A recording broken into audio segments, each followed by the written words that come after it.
UP विधानसभा के शीत सत्र में सीएम योगी आदित्यनाथ ने बांग्लादेश हिंसा पर बड़ा बयान दिया है। योगी ने कहा कि बांग्लादेश में दलित युवक को जिंदा जलाया गया। आज जो लोग दलितों की बात करते हैं वो दलित नौजवान के मरने पर कुछ नहीं बोल रहे। गाजा को लेकर के ये लोग कैंडल मार्च निकालते हैं, लेकिन हिंदुओं पर अत्याचार को लेकर के मौन साध लेते हैं। बांग्लादेशी को यहां से निकालेंगे और रोहिंग्या को यहां से बाहर का रास्ता दिखाएंगे तो उनके समर्थन में मत आना, क्योंकि उनमें से बहुत सारे लोगों के वोट आपने बनवाए हैं, उनके बहुत सारे लोगों के लिए आधार भी बनवाने का पाप किया है आप लोगों ने।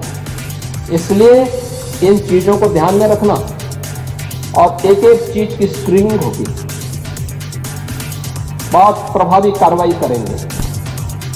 हमारे ही देश में रह करके हमारे लोगों के खिलाफ अपराध और वहां पे निर्दोष हिंदुओं पर अत्याचार करोगे, निर्दोष सिखों पे अत्याचार करोगे, ये स्वीकार्य नहीं हो सकता है।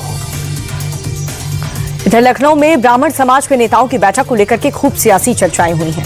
कुछ लोगों ने यह भी कहा कि क्षत्रिय समाज की बैठक का जवाब है, तो कुछ ने यह कहा कि ये लोग एक तरीके का शक्ति प्रदर्शन करने की कोशिश में लगे हैं। मगर बीजेपी विधायक पीएन पाठक ने इसकी सच्चाई बताई। उन्होंने ये कहा कि हमारे समाज की नॉर्मल मीटिंग थी जिसके मामूली मुद्दे पर बात हुई है और इसे सियासी चश्मे से देखने की कोई जरूरत नहीं है। परसों हम लोग विधानसभा में तो इसे चर्चा हो रहा था कि जाड़े का मौसम है और कहीं लिट्टी चोखा खाया जाए, तो निकल के उसमें आया कि भाई पाठक जी आप कराइए। हमने कहा चलिए तो अच्छी बात है। उसी संदर्भ में सभी विधायक जो वहां उपलब्ध थे उनसे बात होती गई और कल शाम को सहभोज हुआ है। फलाहार और सहभोज दोनों था। इत्तेफाक से सारे विधायक बीजेपी के थे और सारे विधायक ब्राह्मण थे?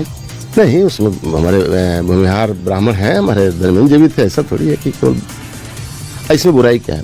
नहीं, बुराई कोई भी नहीं है। कहा यह जा रहा है कि जो अगस्त के महीने क्या क्या ब्राह्मण नाराज हैं, ऐसा कोई बात ही नहीं है। हम लोग पूरा संतुष्ट हैं, ऐसी कोई बात नहीं है। जो छत्रियों की कुटुंब बैठक हुई थी, क्या ये उसका जवाब है, रिप्लाई है कि भाई आपकी बैठक हुई तो हम भी बैठक कर लें? संदर्भ से ना देखा जाए इसको। लेकिन शिवपाल यादव इसे अभी भी राजनीति से प्रेरित बता रहे हैं। उनका यह कहना है कि बीजेपी लोगों को जातियों में बांटने की कोशिश कर रही है।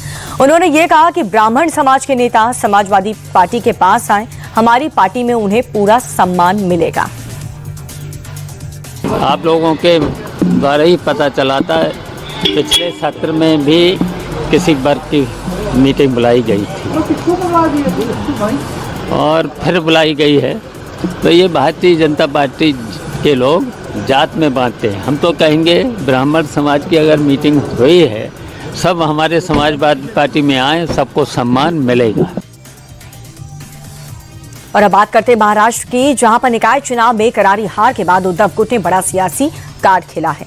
आज 20 साल बाद ठाकरे ब्रदर्स के एक साथ चुनाव लड़ने का औपचारिक ऐलान हुआ और इसे लेकर शिवसेना सांसद संजय राउत ने कहा कि दो भाइयों के बीच सीट शेयरिंग जैसे व्यापार के मुद्दे पर नहीं, बल्कि परिवार की तरह महाराष्ट्र को बचाने के मुद्दे पर मंथन हुआ है और इसीलिए हम सब साथ लड़ेंगे। नंबर शेयरिंग जो होता है वो व्यापार होता है राजनीति में। आपको इतना सीट शेयरिंग जो व्यापार है। यहाँ भाइयों में व्यापार नहीं है, ये फैमिली है, समझा? हम देख लेंगे हमको क्या करना है। कांग्रेस को भी आखिरी ये कांग्रेस को हमने बहुत बार रिक्वेस्ट किया है कि बीजेपी को अगर हमको हराना है तो आपको साथ आना होगा। लेकिन ठाकरे ब्रदर्स की जोड़ी पर बीजेपी चुन चुनकर तंज कस रही है। सीएम फडणवीस ने कहा कि दो हारी हुई पार्टियों के गठबंधन को लेकर के बेमतलब का माहौल बनाया जा रहा है। सीएम ने कहा कि ये लोग पहले ही अपनी भूमिकाएं बदलकर अपना अस्तित्व खो चुकी हैं, अब बस उसी को बचाने के लिए दोनों भाई फिर से साथ आए हैं, मगर इससे महाराष्ट्र की सियासत पर कोई असर नहीं पड़ने वाला। दो पार्टियां जो अपना अस्तित्व खोज रही है, जिन्होंने अपना अस्तित्व गंवा दिया है, जिन्होंने बार बार भूमिकाएं बदलकर लोगों के बीच अपने बारे में अविश्वास पैदा किया है, जिन्होंने तुष्टीकरण की नीति को अपनाकर एक प्रकार से अपना वोट बैंक खो दिया है, ऐसी दो पार्टियां साथ में आई है, तो उनके साथ में आने से कौन सा फर्क पड़ने वाला है? ये तो दोनों अपना अस्तित्व बचाने के लिए साथ में आए हैं। अस्तित्व बचाने के लिए साथ में आकर कोई चुनाव नहीं जीता जाता।